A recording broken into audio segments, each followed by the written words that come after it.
కోటీశ్వర్లవ్వాలనే కలను నెరవేర్చుకోండి. వెంటనే జేకేఆర్ గురువు గారికి కాల్ చేసి అపాయింట్మెంట్ తీసుకోండి. నమస్తే రమగారు. నమస్తే జయ. ఏదైనా మంచి స్టోరీ చెప్తారా? చందమామ గారు చెప్దాము. పూర్వం ఒక పల్లెటూరులో ఓ తల్లి కొడుకు ఉండేవారు. వాడు కొంచెం మత్తు ఎక్కువ, పాపం పెద్దగా తెలివైన వాడు కాదు. మాధవుడు వాడి పేరు. వాడికి ఏ విషయమో తొందరగా అర్థమయ్యేది కాదు.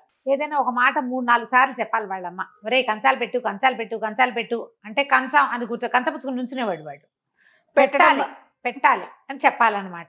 అన్నీ 3-4 సార్లు బాగా విశదంగా గట్టిగా అట్లా చెప్తే అర్థమయ్యి పని చేసేవాడు. కానీ పని తక్కువే. ఎంతసేపు అరుచుకుంటూ ఎవరు చెప్తారు? ఏదో చెప్పింది చెప్పేది, లేనిది లేదు. అలా మా పిల్లాడికి మతి లేదని వాళ్ళు ఊళ్ళో వాళ్ళంతా వాడిని ఎక్కిరిచ్చేవాళ్ళు.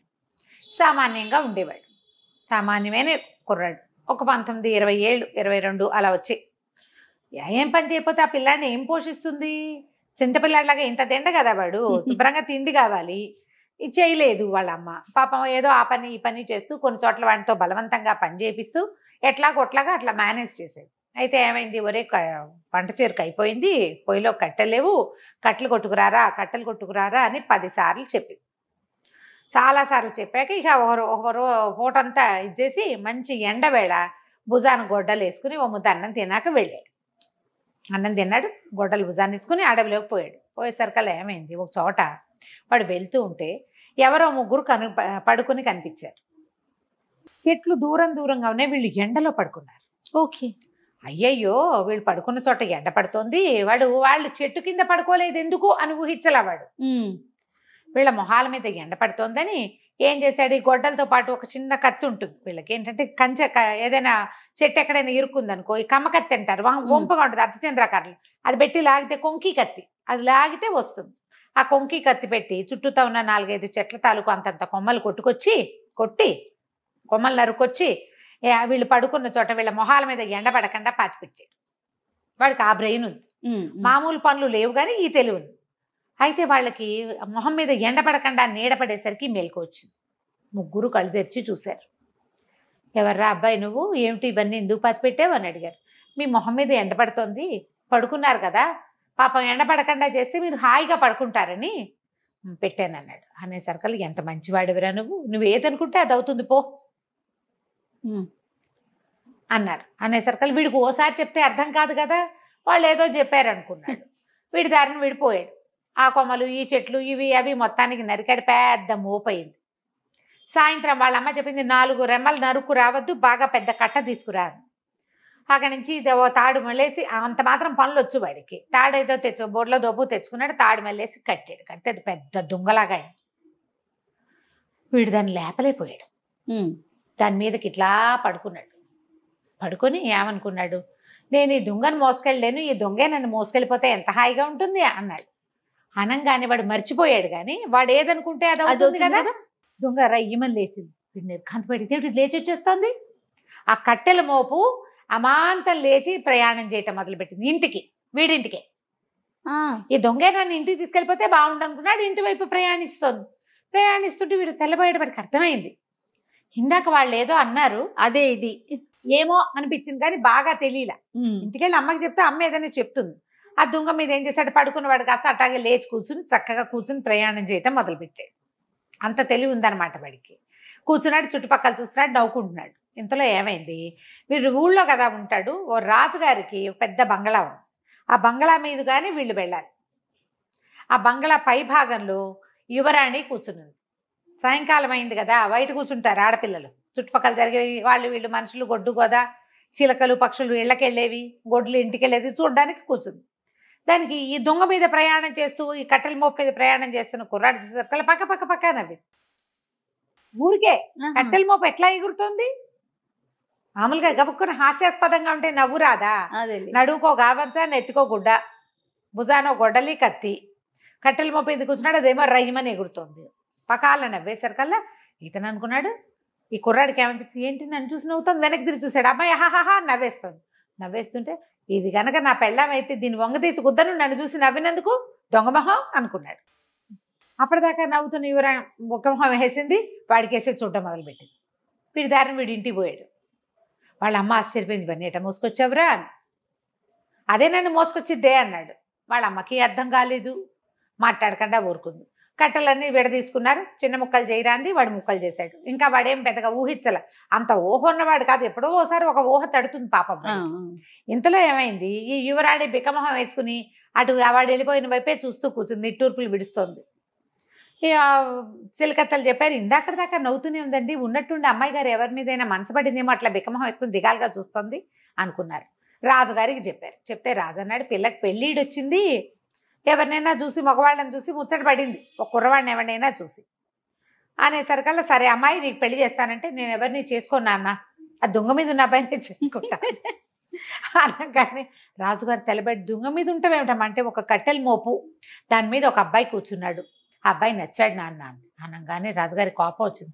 వాడెవడు దిక్కుమాలిన వాడో పరిపాలన వాడెవడో వాడిని తీసుకుంటానంటుంది ఏమిటి అంటే, సరే ఏమన్నారు, మంత్రులు వాళ్ళు కేకలేశారు. అదేంటి మహారాజా అట్లా కాదండి, ఏదో రాజా మహారాజా వాళ్ళ పటాలు చూపిస్తావు, ఏ పటం చూపించినా ఆ అమ్మాయి కాదంటుంది, వీడిని కాదు నేను ప్రేమించింది అంటుంది. మనకున్నదా ఒక్క పిల్ల, ఎవరినైనా రాజా మహారాజా అని పిలిచి చేసామనుకోండి, ఈ రాజ్యం తీసిపోయి వాళ్ళ రాజ్యంలో కలుపుతారు.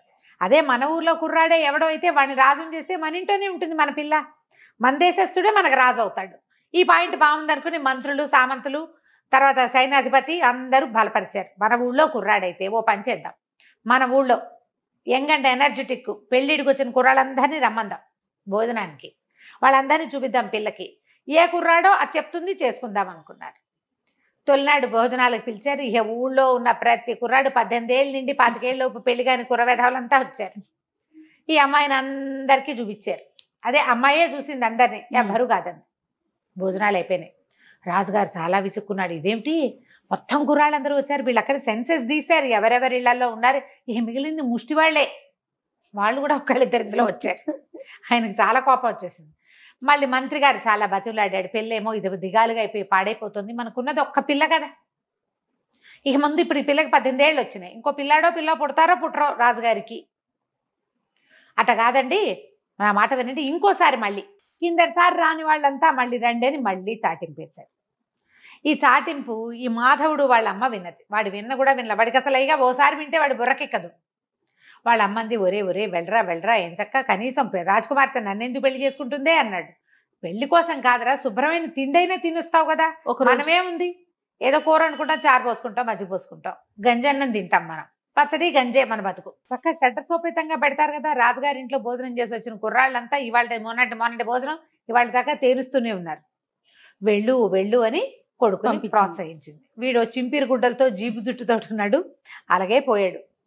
వాడికి దేహాభిమానం లేదు, అవధూతవాడు. వెళ్ళిపోయాడు.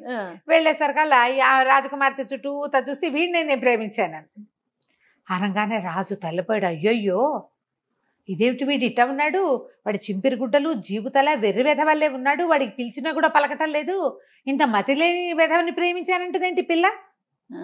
యువరాణి వీడిని గనక పెళ్లి చేసుకోకపోతే చచ్చిపోతాను నాన్నగారు నేను అని చెప్పేసి. రాజు ఇంకేం చెయ్యాలో తెలియలా. సరే ఆయన ఒళ్ళు మండిపోయింది. మంత్రి మీద సామంతుల మీద అందరి మీద కోపం వచ్చింది ఆయనకి. పెళ్ళే కదా, శాస్తి చేస్తాను మీ ఇద్దరికి, చేసేస్తాను పెళ్ళి అన్నాడు. తర్వాత రేపొద్దున ఈ దౌర్భాగ్యుడు సింహాసనం ఎక్కుతాడని ఊహించుకుంటే ఆయనకు ఒళ్ళు దురదలు చేస్తున్నాయి పాపం. సరే పెళ్లికి ఒప్పేసుకున్నారు, పెళ్ళి అన్నారు. వీడికి మంచి బట్టలు కట్టించారు, పెళ్లి చేశారు. పెళ్లి చేసిన రోజు సాయంకాలం రాజుగారి ప్లాన్ ఏంటంటే, ఒక పీపాలో రాకుమార్తెని వీడిని పెట్టి సముద్రంలో పారేద్దాం, తన కూతురు వాళ్ళకి ఎందుకు మరి ఇప్పుడు దౌర్భాగ్యుడిని పెళ్లి చేసుకుంటానన్న పాడు కూతురు నాకెందుకు, దీన్ని రాణిని చెయ్యాలి, రేపొద్దున వాడిని రాజుని చెయ్యాలి, రాజు రాణి లేకపోతే పీడా పోయేది అంటే రాసిపెట్టున్న మొగుడు అని పాట పాడాడు మంత్రి గారు.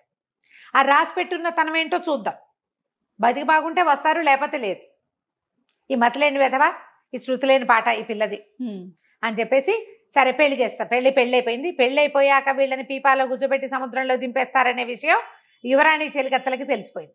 వాళ్ళు ఏం చేశారు, అయ్యో యువరాణి ఆకలికి ఆగలేదు, ఓ పని చేద్దామని ఆ పీపాలో కూర్చోబెట్టేటప్పుడు పీపాలో దింపారు. వీళ్ళని దింపగానే ఓ ఇంత మూట తినుబండారాల మూట ఎత్తి ఒళ్ళోకి విసిరేశారు. పీపా సీల్ చేసేసి సముద్రంలో పడేశారు.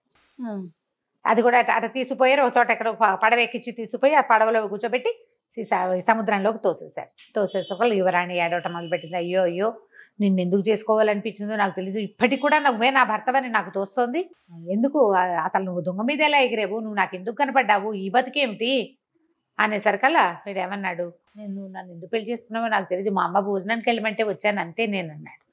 అనేసరికి అలా తినుబండారాలు తిందామా అన్నాడు. అనేసరికి అమ్మాయి అంది, ఇక ఇవి తింటే మాత్రం ఏం బతుకుతాం మనం, వీటికి ఈ పీపాపకి కంతలు ఉంటే గానీ గాలి లోపలికి రాదు, బతకం. కంతలు కనుక ఉన్నాయా నీళ్లు కూడా లోపలికి వస్తాయి, బతకం. ఇక బతికేదేముంది అని వలవలా ఏడ్చింది. చచ్చిపోతావు, నువ్వు పని అయిపోయింది, అనవసరంగా నీ బతుకు నువ్వు రోడ్డు మీద అయినా బతికేవాడివి, వృధాగా నీ మీద ఎందుకు మనసు పడ్డానో తెలియకుండా నేను నిన్ను కూడా చంపేస్తున్నానంటే అప్పుడు ఈ కుర్రాడికి జ్ఞాపకం వచ్చింది. మరే ఒకరోజు ఆ దొంగ నేను మీద ఎగిరాను చూడు, ఆ రోజు పొద్దున ఒక 3 పెద్దవాళ్ళు అక్కడ కనపడ్డారు. వాళ్ళు నువ్వేదనుకుంటే అది అవుతుందిలేపో అన్నారు. అందుకేనేమో నేను ఆ దొంగ మీద ఉన్నప్పుడు నువ్వు నవ్వేవు కదా, ఇది నా పెళ్ళం అయితే వంగ తీసి కుద్దుదాం అనుకున్నాను అనగానే మా యువరాణి అదేదో అనుకుని తగలబడి ఇప్పుడైనా ఏదో ఒకటి సరిగ్గా అనుకో అన్నది. అనేసరికల్లా ముందు ఆకలిస్తుంది, ఇవి తిందామన్నాడు. ఇద్దరు కలిసి తినుబండారాలు పంచు తినేశారు. తిన్నాక మనల్ని రక్షించడానికి ఒక పడవ, ఒక నావ, ఒక ఓడ ఎవరైనా రావాలి.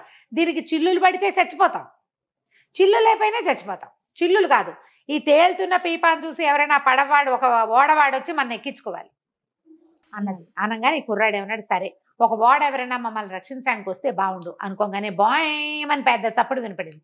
ఓ పడవ వాళ్ళు, అదేదో దేశం వాళ్ళు పడవ మీద ప్రయాణం చేస్తూ వెళ్తూ, అంటే ఇప్పుడు సామాన్లు అప్పట్లో ఇవి ఉండేవి కదా వ్యాపారాలు, వ్యాపారస్తుల పడవ ఏదో తేలుతోంది ఏమిటో చూసి ఆ పీపాని దగ్గరికి లాగారు. వాళ్ళేమనుకున్నారు, ఎవరో దినుసులు పట్టుకెళ్తుంటే పీపా పడిపోయి ఉంటుంది, ఏదైనా తినుబండారాలు ఉంటాయని చూస్తే అందులోంచి పిల్లాడు పెళ్లి కూతురు పెళ్లి కొడుకు వేషాల్లో బయటకు వచ్చారు. బయటికి రాగానే సరే వాళ్ళేమన్నారు, వేగు లోపలికి ఎక్కించుకున్నారు. వీళ్ళకి ఏదో కాస్త మంచినీళ్ళు తాగడానికి ఇచ్చారు. ఎక్కడ దిగుతారు అని అడిగారు. అడిగితే ఏదో ఒక లంకలో దింపేయండి అంది రాకుమార్తె. ఇప్పుడు వెనక్కి వెళ్తే తండ్రి ఏం చేస్తాడు, అవును, లంకలో దింపేయంగానే యువరాణింది, నువ్వు తెలివిగా ఆలోచించు, ఎక్కువ ఆలోచించుకోక, మనకి ఇక్కడ ఒక ఇల్లు వాకిలి పనివాళ్ళు అందరూ కావాలని కోరుకో. అంటే ఒక రాజభవనం నిండా పనిచేసేందుకు పనివాళ్ళు, మంత్రి సామంతులు అందరూ కావాలి అని కోరుకున్నాడు. పెద్ద బిల్డింగ్ వచ్చింది ఆ లంక మీద. ఒక 2-3 మంత్రులు వాళ్ళు వచ్చారు. మహారాజా వచ్చారా అనుకుంటూ. ఓహో అన్నీ కుదిరినాయి, బాగానే ఉంది. అమ్మాయింది, నువ్వు మాత్రం ఆలోచించద్దు, నేనే చెప్తాను. మెల్లిగా అంత చక్కగా స్థిరపడింది, తిండి ఉంది, పని వాళ్ళకి పని ఉంది, చక్కగా తోటలు దొడ్లు ఏర్పరచుకున్నారు, అన్నీ బాగానే ఉన్నాయి. ఆ అమ్మాయి అంది, అలా కాదు, నువ్వు ఏదనుకుంటే అది అయ్యేటట్టయితే ఈ మామూలు మహము, ఈ తెలివి తక్కువ బుర్రా ఎందుకు, చక్కగా అందమైన శరీరము, మంచిగా ఆలోచించే బుర్రా కావాలని కోరుకోవచ్చు కదా అని అన్నది. వాడి కూడా తట్టింది. వాడు అప్పుడు మళ్ళీ కోరుకున్నాడు, నాకు కొంచెం అందమైన దేహం కావాలి, మొహం అందంగా మారిపోవాలి, చక్కగా తెల్లగా పొడుగ్గా అందంగా అయిపోవాలి, నేను ఇలాగా అని అడగల, అందంగా అని అడిగాడు. తర్వాత నా తెలివితేటలు పెరగాలి, తెలివితేటలు పెరిగినాయి, అందంగాను అయ్యాడు. రాకుమార్తె భలే అందగత్తె. ఇద్దరు హాయిగా కులాసాగా ఉండటం మొదలుపెట్టారు. ఈ దీవి మీద చక్కగా సామ్రాజ్యం ఏర్పరచుకున్నారు, సొంత రాజ్యం. అది ఎంత దూరంలో ఉంది, వీళ్ళ ఊరు నుంచి కొంత ప్రయాణం చేస్తే అది వస్తుంది. సముద్ర తీరం వెంబడి వెళ్తూ ఉంటే ఒక దీవిలాగా ఉంటుంది, అక్కడ కనపడుతుంది. అయితే కొన్నాళ్ళు పోయాక రాజుగారు ఆ దీవి వెంబడి వెళ్తూ, కూతురు ఏమైపోయిందో ఇక ఆయన దిగులు పడుతూనే ఉన్నాడు. ఆ దీవి వెంబడి గుర్రం వేసుకుని వస్తూ చూశాడు, ఇదేంటి కొత్తగా ఈ దీవి మీద బిల్డింగ్లు వచ్చినాయి, ఎవరు చెప్పలేదు వేగులు వాళ్ళు అని చెప్పేసి తమ తాలూకు సైనికుల్ని కొంతమంది పంపించారు. పంపిస్తే ఈయన పేరు మాధవవర్మ అండి, ఈయన ఫలానా రాజుగారు అల్లుట్ట, ఆయన భార్య ఆయన కలిసి ఉంటున్నారు, ఇక్కడ చాలా పెద్ద ఇల్లు వాకిలి ఉన్నాయి, వాళ్ళకి మంత్రులు ఉన్నారు, సైన్యాధిపతి ఉన్నాడు, వాళ్ళంతా వ్యవసాయం అది చేసుకుంటున్నారు, బోళ్ళంతమంది పని వాళ్ళు ఉన్నారంటే రాజు ఆశ్చర్యపోయాడు. ఊరివిడి దుంపదగా వీడు ఎలా చేశాడు అని. సరే పడవలు వేసుకుని ఆ దీవిలోకి పోయారు. యువరాణిని చూసి సంతోషించాడు, రాజభోజని భలే బాగా అయ్యింది అని. ఈ మాధవుడు ఏం చేశాడు, మా అమ్మని కూడా దగ్గర పిలిపించుకుందామని చెప్పాడు భార్యకి. సరేనంటే కొంతమంది సైనికులు పిలిచి మాధవవర్మ గారు మిమ్మల్ని రమ్మంటున్నారు అని తీసుకొచ్చి రాజభవనంలో దింపారు. రాజభవనంలో హాయిగా ఉండేది. కానీ ఆవిడ ఎప్పటికీ ఈ కుర్రాడే తన కొడుకని ఆవిడ తన కోడలని నమ్మల. పిచ్చి విధవ ఎక్కడున్నాడో అనుకుంటుంటేది. వాడి మొహం మారిపోయింది కదా, వాడు అమాయకుడు. యువరాణితో వాడికి పెళ్ళయిందనే సంగతి తెలుసు, ఆవిడకి తెలియదు. కానీ ఆ యువరాణి పక్కన ఉన్నవాడు తన కొడుకేనని ఆవిడ జీవితకాలము నమ్మల. హాయిగా కులాసాగా మాత్రం ఉంది. ఈ మతిలేని మాధవుడు చక్కగా ఇలా రాజకుమారుడైపోయి ఏంటంటే వాడు ఏం చేశాడు, ఇందులో ఒక చిన్న మంచి పని, ఆ పడుకున్న వాళ్ళకి గొడుగిచ్చాడు అంతే. వాళ్ళు ఏంటంటే 3 దేవతా పురుషులు. వాళ్ళు ఎండని భూమి మీద మానవులు ఎలా పడుకుంటారో చూద్దామని పడుకుని వీడు చేసిన ఆ ఎండ పడనివ్వకుండా చేసిన సహాయం వల్ల వాడికి ఇచ్చిన వరంతో వాడు హాయిగా జీవించాడు. కథ కంచికి మనం ఇంటికి. బాగుందండి. నమస్తే. నమస్తే.